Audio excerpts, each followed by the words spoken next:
Hi friends, and welcome back to the Baseball Card Illustrated channel. I'm Bronko, the PSA 11, and this is Flip or Flop. I'm at the Oak Creek Card Show. Today is June 3rd, and I purchased these 11 cards. Well, maybe I should show them this way for you, with the hopes of making a profit. That would be a flip.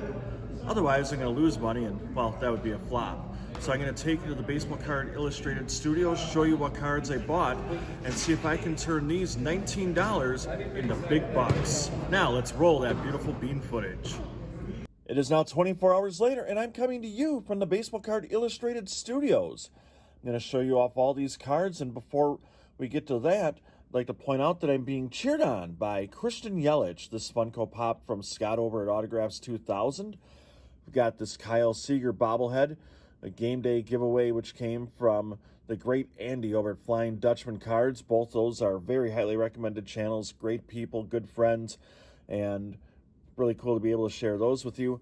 And for no reason at all, cheering me on is Bernie Brewer. Now, here's the cards. I will point out that we actually need to hit $21.01 to turn this into a flip, because I had the wrong math when I recorded the video yesterday from the card show. So $21.01 is what we're looking for. And we're going to try to do it with the stack of cards. So first up in our lineup, probably the first time he was ever batting leadoff, it's Jorge Posada. And this is a game-used relic of the former Yankees catcher, and it's actually from the 2000 All-Star game. Because you're probably wondering, when did the Yankees ever wear red? Well, they didn't. But we'll see if that will help us get closer to the goal.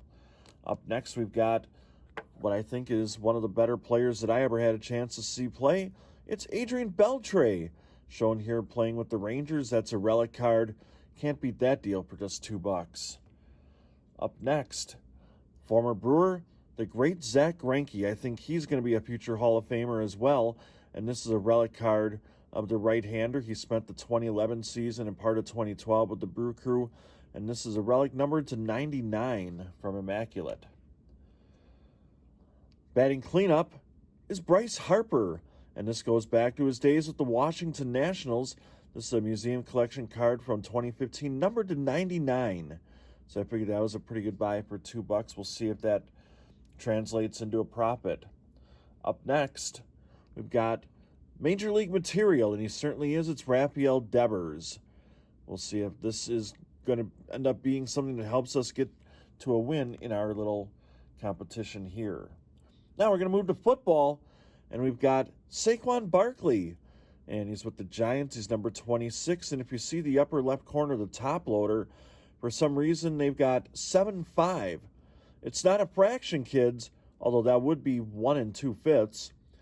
And it's not the date that you're watching this video, although it's pretty close to the release date, which will be July 3rd, just under 1 month from the time I'm recording this video. So that's the amount of time I have to turn this into a flip.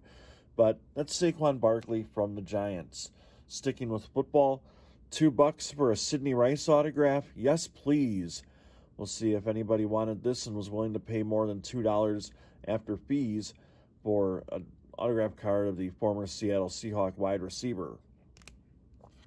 This right here is a card that I know is going to help me get to that goal, as it's Miguel Cabrera. This relic card was one of the first from this collection to sell, doing so within 24 hours of being posted. So I know this is going to not only be a card that sells, but it's going to help, as you see on that total up at the top of the screen there, getting closer to that goal of 2101. Checking in next is Xander Bogaerts. He is obviously Major League Material. And in this instance, we got a game-used bat relic card. Hopefully that one was purchased and will get us close to that goal.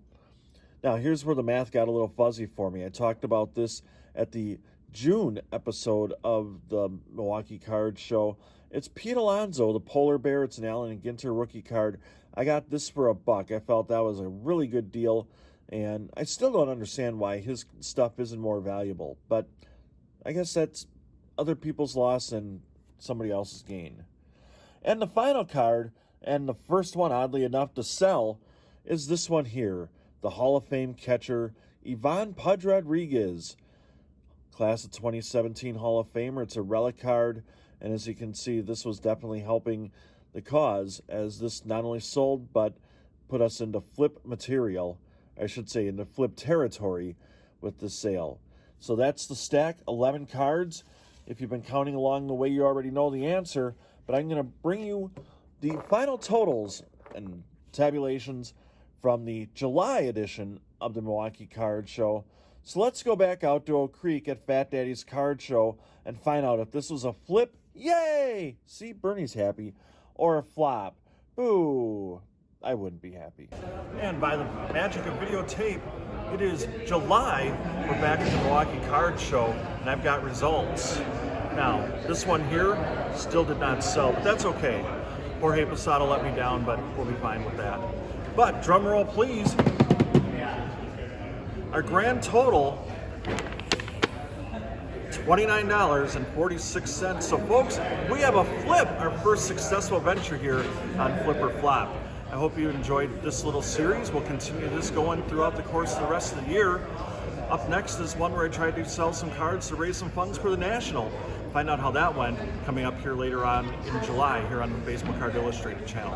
On behalf of Kevin the Diamond King, our graphics guru Dylan, Showtime behind the mic, the camera I should say, I'm Bronko, the PSA 11. So long everybody. You've been watching the Baseball Card Illustrated channel.